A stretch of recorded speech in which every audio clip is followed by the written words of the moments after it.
오늘 우리에게 주시는 하나님의 말씀은 로마서 11장 13절에서 24절 말씀입니다. 내가 이방인인 너희에게 말하노라. 내가 이방인의 사도인 만큼 내 직분을 영광스럽게 여기노니 이는 혹 내 고륙을 아무쪼록 희귀하게 하여 그들 중에서 얼마를 구원하려 함이라.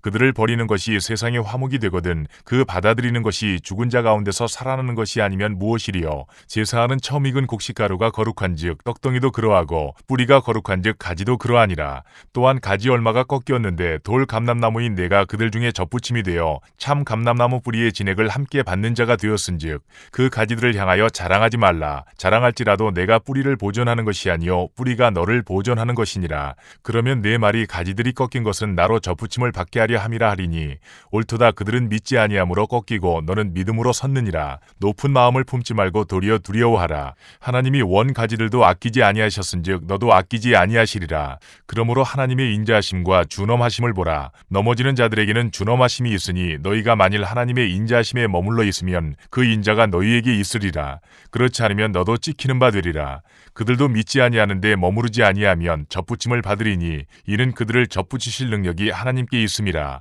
내가 원 돌 감람나무에서 찍힘을 받고 본성을 거슬러 좋은 감람나무에 접붙임을 받았으니 원 가지인 이 사람들이야 얼마나 더 자기 감람나무에 접붙이심을 받으리야.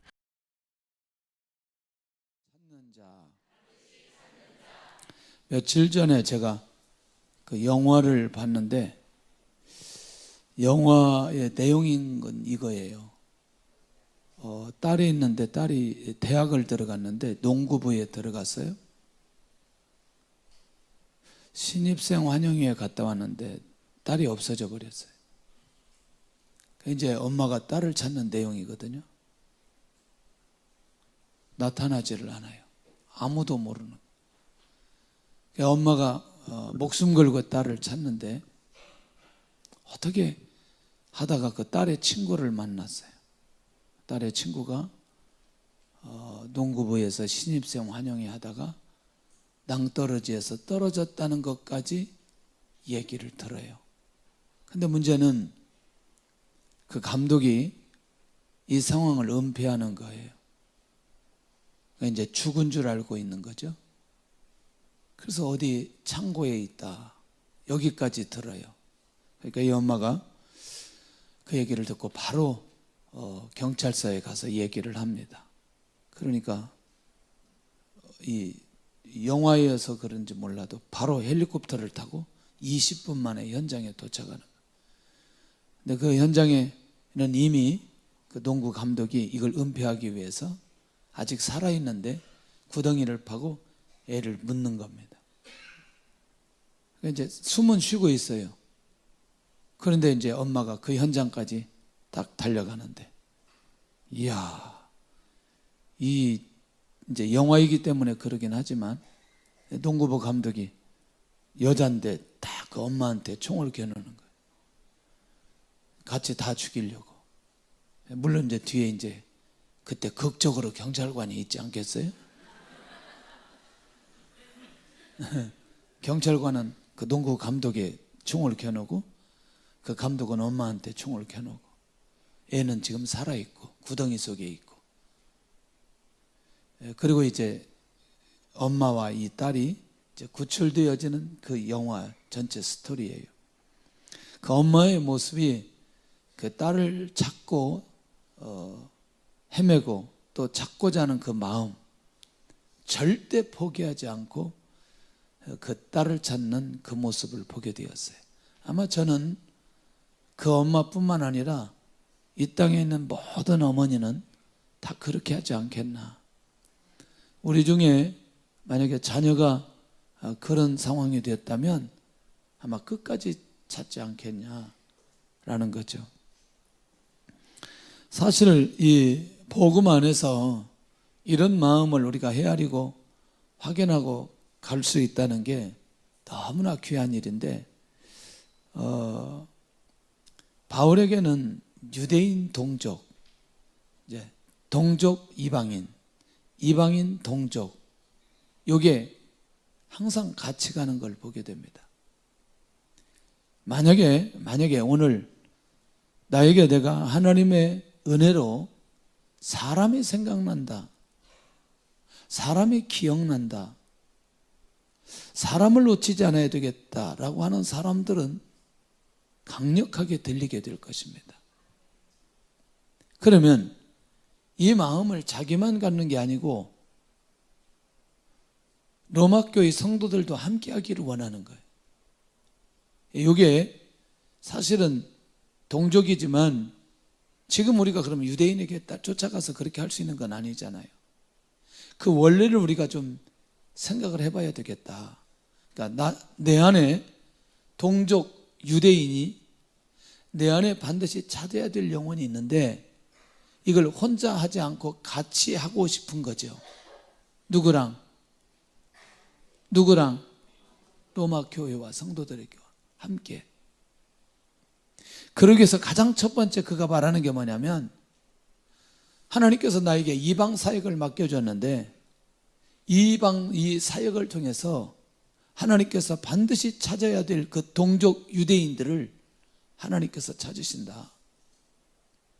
가장 먼저 그래서 사도 바울은 그 이방 사도의 직분을 매우 자랑스럽게 여겼다는 거예요. 그래서 바울은 이 사역에 최선을 다했고 수많은 열매가 맺혀졌습니다. 사도 바울은 이런 생각이 있는 거죠. 내가 이방인 사역을 하는 만큼 그 사역이 성공적일수록 이스라엘 구원에 있어서는 더 효과적이다 라는 확신이 그 안에 있는 거죠. 놓치지 않아야 됩니다. 바울에게는 이방인과 유대인 회심, 이방인 구원과 유대인 구원이 같이 가고 있다. 그 마음 안에. 아니 이게 그렇게 중요하냐? 중요합니다. 가보면 압니다. 왜 중요한지. 그래서 처음에 주님이 이 사도 바울을 부를 때, 아예 다메섹에서 부를 때 이방인 선교사로 아예 작정하고 부르셨다는 거죠. 바울은 한 번도 거절하지 않고 지금까지 이 사역을 위해서 달려왔고, 그리고 수많은 열매와 증거들이 그 안에 있어요. 자랑스러운 거죠, 개인적으로 볼 때. 그런데 눈이 열렸어요. 이게 언제 열렸는지는 이미 저는 열렸다고 보는 거죠. 유대인 바울이 이방인 사도직을 감당하는 목적이 하나 있어요. 이게 뭘까 봤더니 깨달았어요. 이방인의 구원의 숫자가 충만하게 찰 때까지 그 일을 감당하도록 하나님께서 불러주셨다는 확신이 있는 거예요. 이건 또 뭘까? 이건 조금 이따 나오지만 한 번 더 봐야 되겠어요. 한 번 더 나옵니다. 이따가 25절 시작. 형제들아, 너희가 스스로 지혜 있다 하면서 이 신비를 너희가 모르기를 내가 원하지 아니하노니, 이 신비는 이방인의 충만한 수가 들어오기까지 이스라엘의 덜어는 우둔하게 된 것이라. 아멘. 그러니까 바울의 이방인 사역의 목적과 사명은 언제까지? 하나님께서 계획한 충만한 숫자가 채워질 때까지 자기는 어떤 사역하겠다? 이방인이 구원받는 일에 사용함을 받겠다. 요게 바울의 마음이에요. 그런데 이 마음을 자기만 가지고 있는 게 아니고 누구도 이 마음을 같이 가지면 좋겠다. 로마 교회도, 이방인 성도들도 내가 가지고 있는 이 마음을, 이 중심을, 이 비밀을 같이 가지면 좋겠다는 마음이 바울 안에 있는 거죠. 할렐루야. 그러니까 이방인들이 돌아오면 돌아올수록 누구도 돌아올 수 있다는, 유대인, 자기 동족도 돌아올 수 있다는 그 믿음이 바울 안에 있다는 거죠. 아멘? 예. 혹시 그런 거 있어요? 내가 밖에 열심히 전도할 때 하나님 우리 부모님 구원시켜 주세요. 우리 남편 구원시켜 주세요. 있어요, 없어요? 있어요. 이방인 구원사역 앞에 바울의 또 다른 마음이 뭐냐? 자, 지금 이방인들이 막 하나님 앞에 돌아와요. 충만한 수가 채워져요. 그런데 이방인 구원으로 인해서 자기 고륙, 자기 동포, 자기 동족 안에 시기가 일어나야 된다는 거예요. 이방인이 구원받으면 구원받을수록 우리가 구원받아야 되는데 이방인이 구원받는 그것 때문에 마음의 시기가 일어나 이들 안에서 회심이 일어나도록 하기 위한 이 마음 또한 바울 안에 있다는 거죠. 왜? 이게 이방인을 향한, 동족을 향한 하나님의 계획과 이스라엘을 향한 하나님의 계획이 성취되어야 되기 때문에. 똑같이 삶을 살아가는데요, 어떤 목적과 어떤 생각과 어떤 비전을 가지고 살아가느냐는 건 굉장히 중요합니다. 굉장히 중요합니다. 그런데 아무런 가치 없는 것에 목적을 두는 사람이 있고 가치 있는 것에 목적을 두는 사람이 있는데, 그 가치 있는 것이 하나님이 말씀하시고 하나님이 계획하시는 일에 목적을 두는 사람은 배후에서 하나님의 역사가 일어납니다. 함께하여 주십니다. 능력이 나타납니다. 기적이 일어납니다. 그의 리더십을 세워줍니다. 성공적인 삶으로 가게 합니다. 왜? 하나님의 계획이 그를 통해서 이루어져야 되기 때문에. 이게 아브라함이에요. 이게 요셉이에요. 이게 모세예요. 이게 여호수아예요. 이게 다니엘이에요. 그러니까 이 원리를 생각해 보면 하나님의 계획이 성취되어지는 그것에 마음을 가지고 간다는 게 굉장히 중요하다는 거예요. 그 15절에 바울이 살짝 열어놓는 거죠. 과거에 이스라엘이 버림을 받았던 그 결과가 어떤 결과가 있느냐? 오히려 이스라엘이 하나님 앞에 버림을 받았는데 하나님과 이방인 세계 사이에, 이방인의 관계 사이에 화목을 가져왔다. 이 말이 무슨 말이냐면 그들이 예수님을 믿지 않고 돌아오지 않음으로 인해서 이방인들이 하나님 앞에 돌아올 수 있는, 이방인과 하나님의 관계가 회복되어질 수 있는, 그 말은 뭐냐면 이방인들이 예수님 믿고 하나님의 관계가 회복되어졌다는 거죠. 누구 때문에? 동족 이스라엘이 하나님을 저버리고 예수님을 믿지 않고 회심하지 않는 결과가 이방인이 하나님 앞에 돌아오는 계기가 되었다. 그런데 지금은 동족 유대인이 하나님 앞에 돌아오며 하나님께서 찾으시며 이제 하나님께서 회심시키는 놀라운 시즌이 돌아오게 되었다. 여기까지 어렵지 않죠? 예. 오히려 그들이 복음을 거절함으로 이방인들이 하나님 앞에 돌아오게 되었고, 이방인들의 숫자가 충만하게 차면 찰수록 동족 유대인들이 시기 나는 마음이 있었고, 그리고 지금의 시즌을 보니 그들이 하나님 앞에 돌아와야 될 시즌이다. 그래서 사도 바울은 자신의 사도의 정체성을 밝히고 고백하는 이유는 동족의 회심을 위해서. 그러면 자기 동족의 회심의 역사를 놓고 가진 바울의 마음이 뭐냐? 이게 굉장히 어려워요. 제가 이 15절을 보니까 어려워요. 한번 보세요. 15절이 쉬운 내용이 아니에요. 시작.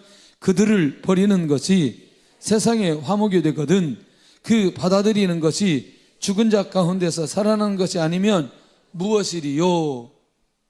그러니까 저는 이렇게 해석하고 싶어요. 이 내용을. 유대인들이 예수님 믿고 하나님 앞에 돌아오는 회심의 역사는 죽은 자 가운데 있었던 자들이 다시 살아나는 것과 똑같다. 그러니까 신학적으로 다시 정리를 해보면 그들의 회심이 있고 성도들의 부활의 역사가 일어날 것이다 라고까지 연결이 되고 있어요. 그러니까 어쨌거나 그러니까 이들이 하나님 앞에 돌아오는 건 쉬운 일이다, 어려운 일이다. 그러나 중요한 건 이들이 반드시 하나님 앞에 돌아온다, 돌아오지 않는다? 돌아온다. 이게 핵심이라는 거예요. 결국 완악해서 복음을 거부했지만 영적인 회복이, 영적인 회심이 반드시 이 동족 간에 일어나게 될 것이다. 할렐루야. 지금은 완악하고 복음을 거부하고 마음을 닫았던 선민이지만 바울은 지금 동족을 향한 그 마음을 닫지 않고 지금 계속해서 열어놓고 있다는 것입니다. 그러니까 반드시 찾는 자가 누구인지 사도 바울은 너무나 명확하게 알고 있다는 것입니다. 자, 첫 번째는 자기의 이방인 사역과 사도직을 통해 동족이 회심하고 돌아올 것이라는 확신이 그 안에 있어요. 두 번째는 무엇을 근거로 하나님께서 그들을 찾으신다는 확신이 있느냐. 두 번째, 갑자기 처음 익은 곡식가루가 거룩하다면 그것으로 떡을 만든 떡덩이는, 떡은 뭘로 만들어요? 쌀, 바로 가버렸어요. 쌀, 떡은 뭘로 만들어요? 맞아요, 쌀가루로 만들어요.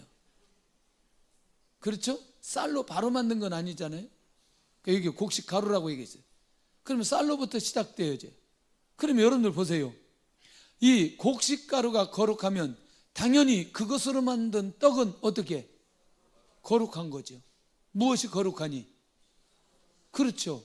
그 쌀이 곡식가루가 거룩하니. 이 곡식가루가 누구냐? 이 곡식가루는 족장들을 상징하고 그들은 이 유대인들을 대표한, 동족을 대표하는 대표적인 사람들이라는 거죠. 자, 그러니까 떡덩이는 그의 자손들인데 족장들의 거룩함을 근거로 그들도 반드시 회심하고 돌아오게 될 것이다. 아멘. 할렐루야. 자, 자기의 사도직을 통해서 이방인의 충만한 숫자가 채워지기까지 기다렸다가 회심하는 동족들이 일어나게 될 것이고, 두 번째 근거로는 처음 익은 곡식가루가 거룩하니 떡덩이가 거룩하도록 하기 위해 동족이 하나님 앞에 돌아오게 될 것이다. 설득돼요? 설득되지 않아요? 설득되죠? 노막교회가 이 얘기에 설득될 수 있다는 거죠. 두 번째는 한 가지를 더 예를 듣는 거죠. 나무의 뿌리와 가지와의 관계를 통해서 확신하는데, 이 나무의 뿌리가 누구냐? 나무의 뿌리가 거룩한데 가지도 거룩할 건데, 이 나무의 뿌리가 아브라함을 비롯한 구약의 족장들이라는 거예요. 이들이 거룩하고 이 뿌리가 있는데 반드시 그 가지도 거룩하게 되는데, 뿌리에서 솟아난 가지들인 이 선민도 결국에는 거룩하다는 확신이 있는 거죠. 그러니까 가지가 거룩하려면 어떻게 해야 돼요? 이 동족 유대인이 회심하고 돌아와야 된다는. 떡덩이가 거룩하려면 그 자손들도 결국에는 거룩을 위해서 회심하고 돌아와야 된다는 거죠.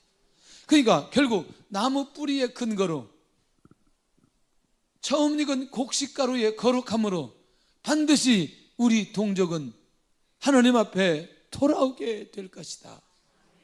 이것을 근거로 그 영혼들을 끝까지 찾는 오늘 이 사도 바울의 모습을 발견할 수 있다는 거죠.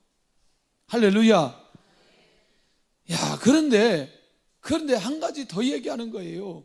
이방인의 회심의 계기를 들어 확신하는데 그게 뭐냐? 이방인의 구원은 참 감람나무의 가지 일부가 꺾였다는 거죠. 자, 그런데 꺾였는데 거기에서 접붙임을 당했다. 누가? 이방인들이. 그러니까 본래는 참 감람나무였는데 그 가지가 꺾임으로 그 가지 위에 이방인으로 여겨진 돌 감람나무가 접붙여가지고 마치 참 감람나무처럼 보여진다는 거죠. 이 말 이해되나요? 그런데 본래는 이방인들이 어떤 나무였는데? 돌 감람나무였는데. 할렐루야. 그러나 지금 본질은 어디에서부터 출발됐다? 참 감람나무에서부터 출발됐다. 이방인들이 덧붙여졌다는 거죠. 그러면 돌 감람나무인 이방인들은 참 감람나무인 선민에 대해서 어떻게 하느냐? 그 뿌리로부터 계속해서 양분을 공급받는 위치에 있다는 거죠. 이것도 어렵지 않지요. 그러니까 돌 감람나무인 이방인들은 자기 자신들이 원가지 참 감람나무에 접붙임을 받았다는 사실을 끊임없이 고백해야 된다는 거죠. 할렐루야. 자, 예수님이 누구를 통해서 오셨어요? 너무나 방대하죠. 아브라함을 통해서 오셨어요. 어느 민족을 통해서 오셨어요? 이스라엘 민족을 통해서 오셨어요. 맞잖아요. 맞잖아요. 그러나 누구든지 예수 그리스도를 믿으면 누구의 자손이 될 수 있고 아브라함의 자손이 될 수 있고, 할렐루야. 누구든지 예수 그리스도를 믿으면 누가 받은 복을 받을 수 있고 아브라함이 받은 복을 받을 수 있고, 그러니 우리가 본래 참 감람나무가 아니었지만 그들이 꺾여짐으로 인해서 우리가 첩붙임으로 인해서 우리가 참 감람나무가 되어졌다는 사실은 하나님께서 이방인에게 주신 하나님의 놀라운 은혜라는 것이죠. 그러니 결국 참 감람나무인 이 동족 유대인들이 하나님 앞에 회심하고 돌아와야 된다는 건 너무나 당연한 것 아니냐. 처음 곡식이 거룩하고 모든 뿌리의 근원인 이스라엘을 들어 설득하는데 반드시 떡덩이를 찾고 참 감람나무 뿌리를 하나님께서 반드시 찾으신다는 사실을 얘기하고 있는 것 아니냐는 거죠. 참 우리가 놓치지 않아야 될 하나 기가 막힌 비밀이 하나 있어요. 그게 뭐냐? 참 감람나무의 진액을 받은 돌 감람나무의 영적인 자세는 어떻게 살아야 되느냐? 이게 이제 중요한 거죠. 우리가 본래는 참 감람나무가 아니었다는 거죠. 맞죠?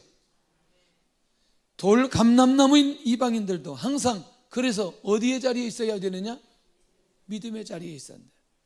돌 감람나무인 이방인들이 붙어 있게 된 것은 믿음 때문인데, 이 말이 이제 중요한 거죠. 원가지가 뭐예요? 참 감람나무 원가지도 그들 안에 무엇이 있지 않으니, 믿음이 있지 않으니 그 가지에서 자르게 되어졌어요. 그리고 이방인인 돌 감람나무가 접붙임을 받게 되어졌다. 이게 우리 안에서 믿음이 번질되고 믿음이 흔들리면 이방인들에게도 동일하게 적용된다는 사실을 가르쳐주고 있다는 겁니다. 할렐루야. 자, 우리 깨어있기를 원합니다. 자, 그러면 정상적으로 예수님 믿고 구원받으면 이 구원의 문제는 흔들린다, 흔들리지 않는다? 절대로 흔들리지 않는다. 절대로 흔들리지 않는다. 내가 예수님 믿고 구원받았습니다. 한번 구원받았으면 그 사람은 천국 가는데 전혀 문제가 되지 않습니다. 하나님의 자녀가 되는데 문제가 되지 않습니다. 문제는 내가 구원의 확신이 없는 게 문제이죠. 내가 예수님의 이름으로 구원받고 하나님의 자녀 되고 천국 가고 예배자가 되고 그러면 언제든지 그 자리에 서 있도록 권면하고 있는 것을 보게 된다는 거죠. 내가 혈통적 유대인이라는 그것 때문에 내가 믿음도 없이 그 자리에 있다면 결국 혈통적 유대인은 유대인이라 한다 할지라도 잘라버린다는 거죠. 그리고 돌 감람나무인 이방인을 접붙여서 구원의 역사가 일어나도록 만들어주신다. 그러니 내가 믿음으로 구원함을 받고 하나님의 은혜 속에 하나님의 자녀된 것이라면 날마다 그 믿음의 자리, 은혜의 자리, 말씀의 자리, 예배의 자리, 기도의 자리에 언제든지 서 있어야 될 필요가 있다는 것입니다. 놓치지 않기를 바랍니다. 이방인이나 이스라엘이나 회심의 근거는 반드시 예수님을 향한 믿음으로 인해 회심의 역사와 구원의 역사가 일어날 수 있다는 사실을 놓치지 않아야 된다.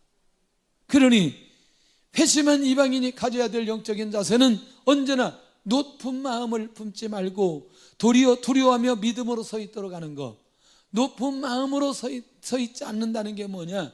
언제나 주님의 은혜에 감사하는 거죠.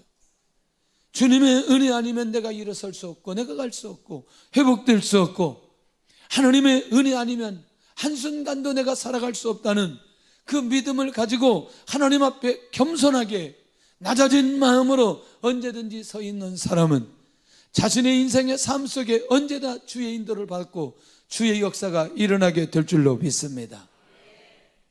구원받은 은혜 감사한 게 뭐죠? 예배드리는 겁니다. 구원받은 은혜, 낮은 마음을 가지고 가는 게 날마다 말씀을 듣는 거죠. 구원받은 자의 삶의 기본적인 건 하나님의 능력과 역사가 이 땅에 나타나게 할 수 있는 통로는 하나님 앞에 끼어서 기도하는 겁니다.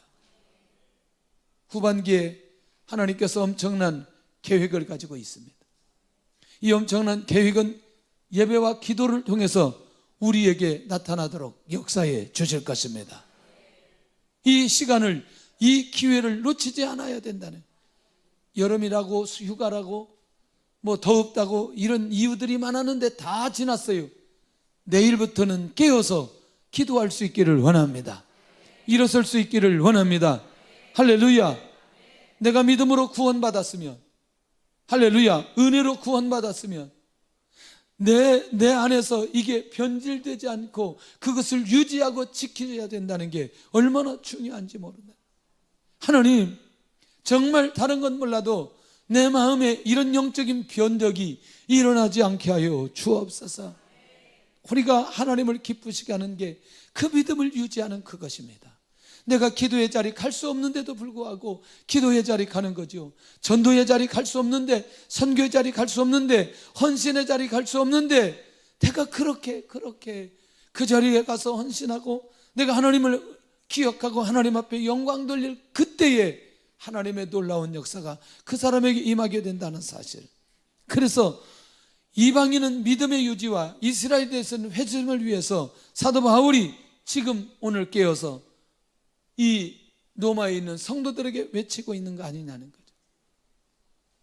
자, 그렇다면 이스라엘 민족, 바울에게 있어서 동족의 회심이 쉬운 거다, 어려운 거다? 어려운 거다. 매우 어려운 거다. 그러나 아무리 어려워도 누구만 가능하다? 하나님의 능력으로만 가능하다는 거예요. 자, 한번 23절 보겠습니다. 23절 시작. 그들도 믿지 아니하는데 머무르지 아니하면 접붙임을 받으리니 이는 그들을 접붙일 능력이 하나님께 있습니다. 그러니까 이스라엘이 회심할 때 어디에 접붙임이 되는 거예요? 다시 참 감람나무에 그들이 접붙이게 된다는 거예요. 그런데 사람의 힘으로는 어렵지만 누구만 가능하다? 하나님의 능력으로만 가능하다. 처음에 교회를 개척하고 두 번째 등록한 가정이 있어요. 신앙생활을 하고 나서 보니 너무나 구원받은 게 감사한 거예요. 그 제가 전도사 때인데, 전도사님 부탁이 하나 있습니다. 무슨 부탁인데요? 우리 아버지가 계시는데 시골에 계십니다.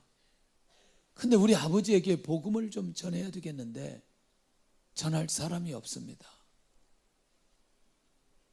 우리 아버지가 사는 곳은 고창군 대산면입니다. 니는 모르겠어요. 찾아가기는 했는데. 그래서 복음을 좀 전해주시면 좋겠습니다. 정말 복음을 잘 안 받습니다. 이 부탁을 듣고 제가 가만히 있을 수 없잖아요. 제가 가겠습니다. 그렇게 하고 그곳까지 찾아갔어요. 그리고 그 어르신을 만나서 복음을 제시했어요. 제가 30대 초반이니까 뭐 지금도 이렇게 젊게 보이지만 그때는 꼬마덩이처럼 보이죠. 그러나 복음이 왜소한 건 아니죠. 복음을 전했어요. 죄 문제는 어떻게 해결하고, 죄 문제가 해결하면 어떤 역사가 일어나고, 그리고 내가 구원받으면 어떤 삶을 살아가고 쭉 복음을 제시하고 예수님 영접하시겠느냐고. 영접하시겠대요. 일단 마음의 문을 열었어요. 서울에서부터 내려갔으니 시골 어르신이 마음의 문을 열었어요. 그리고 복음을 다 받는 거예요.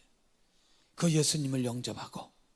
제가 성경 찬송가를 산지 얼마 안 됐는데 이걸 제가 드릴 테니 꼭 이걸 가지시고 가까운 교회, 지역 교회니까 시골은 그 교회 나가서 예배를 드리시라고.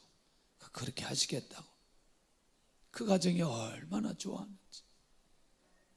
자기 아버지의 구원을 놓고 그렇게 애통하면서 기도했는데 그 아버지가 구원받았다는 게 너무나 감사해요. 아마 제가 종종 얘기하는 우리 그 신앙생활 잘하는 친구 중에 지금 서울의 홍성교회 장로님이 됐는데 오늘 전화가 왔어요. 이 목사님 부탁이 하나 있대요. 무슨 부탁인데? 우리 아버지가 한영대학교에 입원했는데 복음을 좀 전해달래요. 아니 자기가 전하든지 자기 교회 담임 목사님한테 얘기하든지. 그렇지 나한테 알았다고. 얼마나 자기가 예수님 믿고 보니 이미 제가 그런 얘기 했잖아요. 고등학교 때 제사 지내지 않으려고 설날에 우리 집에 도망와가지고 같이 식사하고 그럴 정도니까 얼마나 그 아버지의 구원을 놓고 애통했겠어요. 정말 제가 알았다고 가겠다고. 그래서 병실에 들어갔어요. 병실에 들어가서 제가 친구인지 아시죠? 그래서 아버님 내가 정말 중요한 소식을 전해드리고 싶어서 여기 왔습니다. 인생은 죄인인데 죄 문제 해결되지 않으면 지옥 가고 죄 문제 해결되어야 천국 가게 되는데 죄 문제 해결할 수 있는 방법은 예수님밖에 없습니다. 지금 예수님을 영접하고 천국 갈 수 있는 주의 은혜가 있기를 원합니다. 영접하시겠습니까? 영접하시겠대요.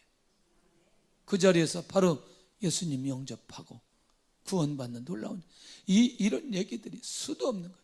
그러니까 왜 그때는 자기가 복음 제시를 못하는 대상이 있어요. 두려워서. 그때는 저는 얘기만 들으면 어떤 사람이든지 가서 복음을 전하고 그 사람이 예수님 믿어야 되는 거예요. 예수님 믿어야 되는 거예요. 어떤 형태로 가든지 내가 그 집에 가서 은혜를 끼치든지 노동을 하든지 어떤 방법으로든지. 우리 교회 사역하는 사역자의 집에 할머니가 원불교 골수분자이고 자기 엄마 아빠도 역시 그걸 거스리지 않기 위해서 원불교 그렇게 열심히 다니는데 그 가정을 놓고 얼마나 기도했는지. 할렐루야. 그렇게 강박하고 복음을 안 받으니까 하나님께서 불을 내가지고 집을 다 태워버려가지고 주님 앞에 돌아오게 만들고. 할렐루야. 이게 제가 오늘 하루 종일 얘기할 수 있다니까요. 그건 뭐냐면 누가 그 영혼을 찾고자 하는 그런 마음이, 애통하는 마음이 있을 때 하나님의 역사가 일어난다니까요. 이게. 그러니까 이것만큼 이 땅에 귀한 게 어디 있을까? 예수님 안 믿고 살아가는 것, 예수님 안 믿고 지옥 가는 것과 예수님 믿고 천국 가는 게 얼마나 귀한 일인지. 그러니까 이게 뭐냐면 지금 내가 생각할 때 저분은 너무너무 쉽지 않고 어려운 분이다. 도대체 돌아올 기색이 모습이 전혀 보이지 않는다 할지라도 하나님의 능력으로는 가능하다는 믿음이 우리 안에 있어야 된다는 거예요. 주의 은혜가 있기를 원합니다. 할렐루야. 저는 이렇게 연락을 받고 복음을 전하는데 한 번도 제가 무한을 당하거나 핍박을 당하거나 그러잖아요. 왜냐? 가기 전에 그 영혼을 놓고 기도하고 이미 그 영혼에 대해서 애통하는 분이 끊임없이 기도했기 때문에 하나님께서 이미 갈 때 마음의 문을 열어놓고 역사해 주시는 것을 보게 되더라는 거예요. 자, 그렇다면 이스라엘의 회심은 반드시 찾아야 될 영혼들은 하나님의 능력과 하나님의 주권으로 가능하다는 사실을 우리가 믿음으로 받고 나가야 될 필요가 있다. 그렇다면 하나님의 은혜로 구원받은 이방인이 꼭 알아야 돼. 온 이스라엘이 회심할 시기에 대해서 분명히 알아야 되는데 그 회심할 시기가 어디냐? 아까 보셨죠? 26절. 이방인의 충만한 수가 들어오게 될 때에 유대인의 회심이 일어나게 되어진다. 할렐루야. 혹시 아니 우리 가정 안에 우리 부모님, 우리 형제, 우리 이웃들이 돌아와야 되는데 돌아오지 않는다. 혹시라도 그런 마음이 있다면 예수님 믿지 않은 사람들을 향해서 열심히 전도하시기를 바랍니다. 하나님께서 그 모습, 그 자세, 그 중심, 그 기도 보시고 내가 내 안에서, 우리 가정 안에서, 우리 고륙 안에서 찾아야 될 영혼들 반드시 회심하고 돌아오도록 역사해 주실 줄로 믿습니다. 반드시 함께 천국 갈 수 있도록 주의 은혜가 임하게 될 줄로 믿습니다. 그래서 우리가 한번 살펴본다면 이스라엘의 구원 계획은 첫째는 이스라엘의 일부가 완악하여 복음을 배척한다. 두 번째, 그것을 계기로 이방의 복음의 문이 열린다. 세 번째, 이방인의 수가 충만할 때까지 이스라엘은 완악한다. 이방인의 충만한 수가 차면 이스라엘의 회심의 역사가 일어난다. 이게 순서적으로 하나님이 계획하신 겁니다. 이런 놀라운 은혜가 일어날 수 있기를 원합니다. 할렐루야. 자, 그러면 우리가 반드시 찾아내서 회심해야 될 현대인들, 우리의 고륙도 있지만 우리의 민족의 영혼들, 이 영혼들의 영적 상태가 어떤 상태인지, 첫째는 현대인들은 기독교와 복음에 대해서 잘 모른다. 왜?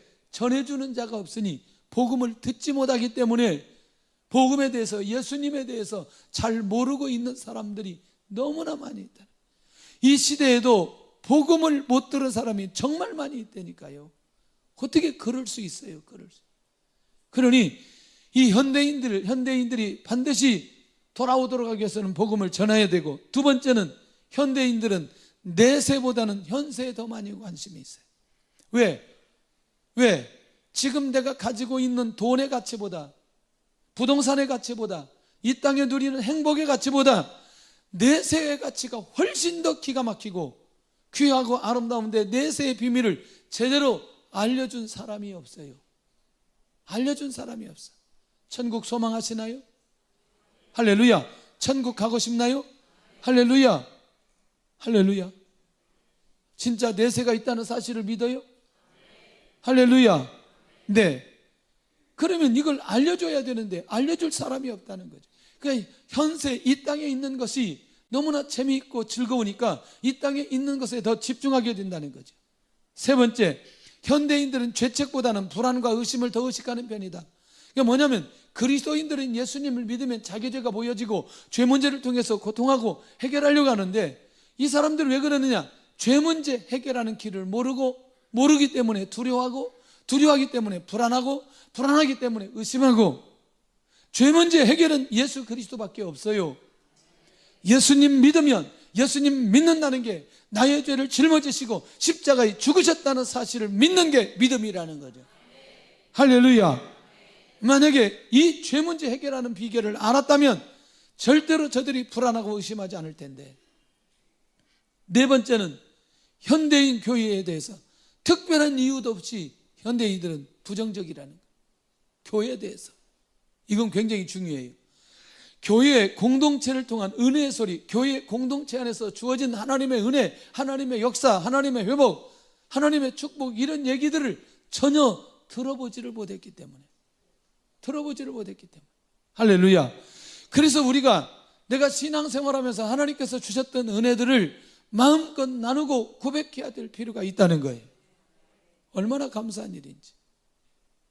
주의 은혜가 있기를 원합니다. 저는 같이 중국 간 가정이 하나 있어요.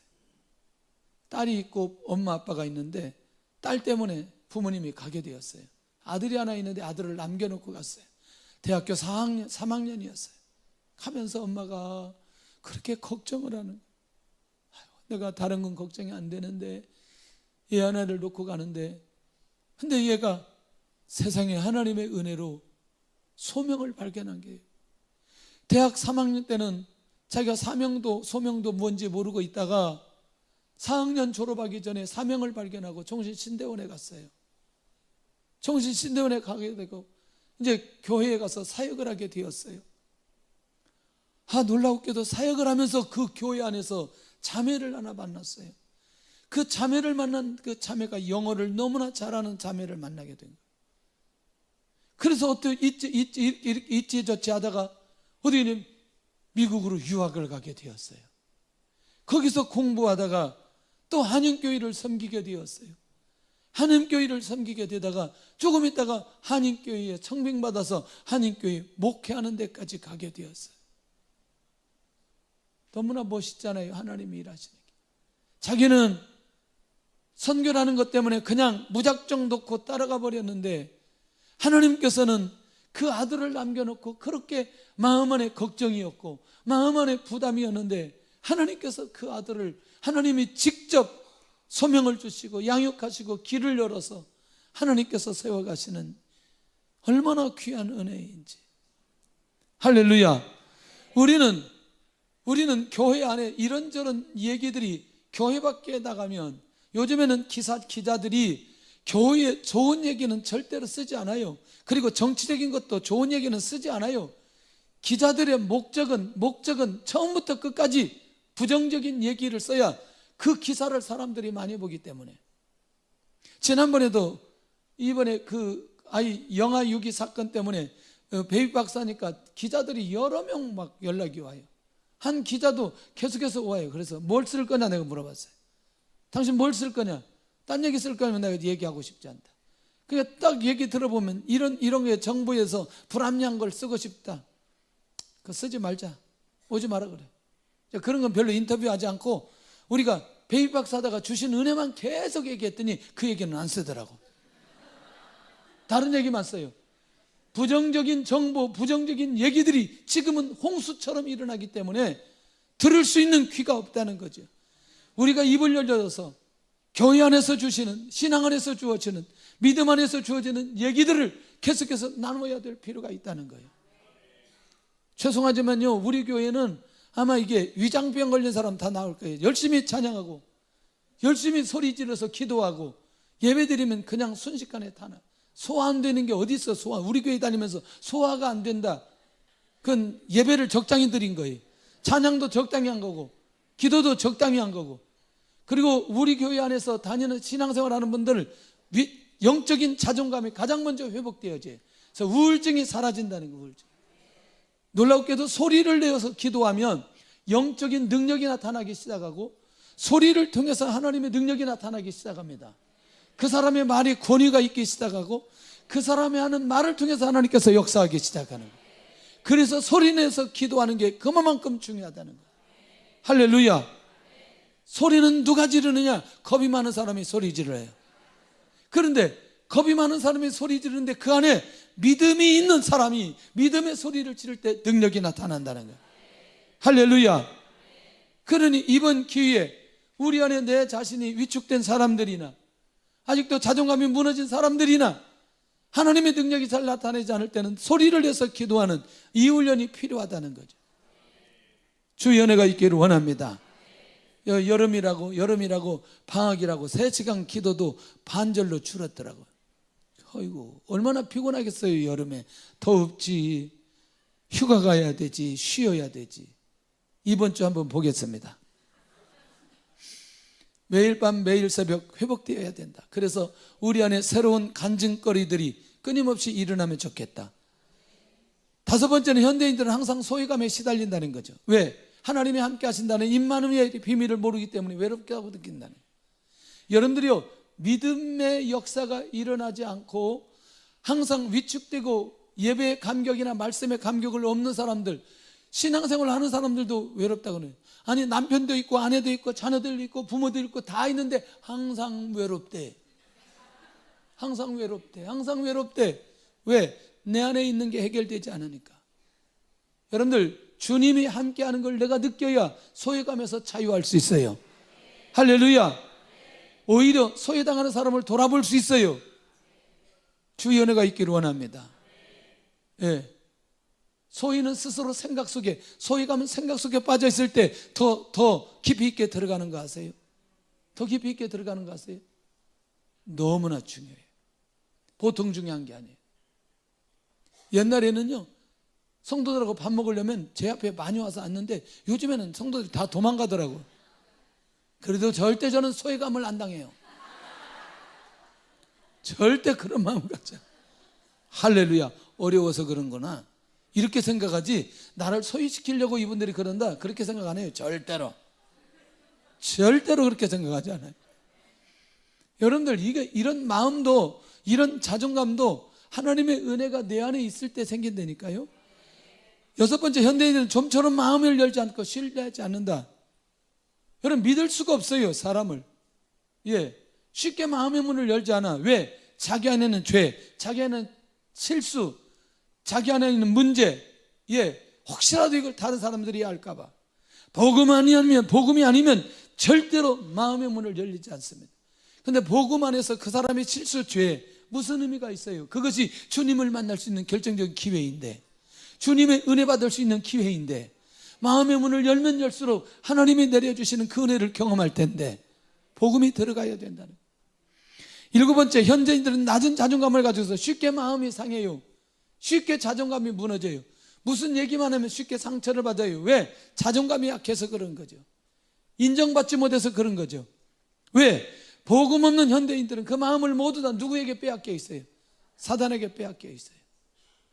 그런데 복음을 받고 하나님의 인도 받는 사람들은 아무리 심한 고난과 환난이 와도 절대로 그 자존감이 무너지지 않아요. 왜? 주님이 그 마음 붙들고 있기 때문에. 아무리 무수한 얘기를 들어도, 어떤 얘기를 들어도 위축되지 않는다는 거죠. 쉽게 마음이 무너지지 않는다는 게 너무너무 중요하다는 거예요. 오늘 나 자신도 복음이 내 안에 있다면 영적인 자존감이 무너지지 않아야 되고, 쉽게 마음을 상하고 쉽게 상처받는 모습이 내 안에 있지 않아야 된다는 거예요. 할렐루야.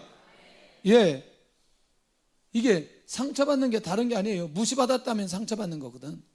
이거 복음 때문에 그런 상황들이 끊임없이 일어날 수 있는데요. 주의 은혜가 있기를 원합니다. 주의 은혜가 있기를 원합니다. 지금 이렇게 살아보니 다 그것도 지나고 나서 보면 나중에 내가 복음 때문에 내가 하나님의 일하다가 혹시라도 누가 나를 무시하거나 상처를 줬거나 나중에 다 회복시켜 주시더라고요. 더 기가 막힌 모습으로 회복시켜 주시고 역사에 반전하게 하시더라고요. 반전. 깨어있기를 원합니다. 이들에게 복음이 필요합니다. 사단에게 빼앗겼던 마음들을 다시 찾아와야 된다는 거예요. 찾아와야 된다는 거예요.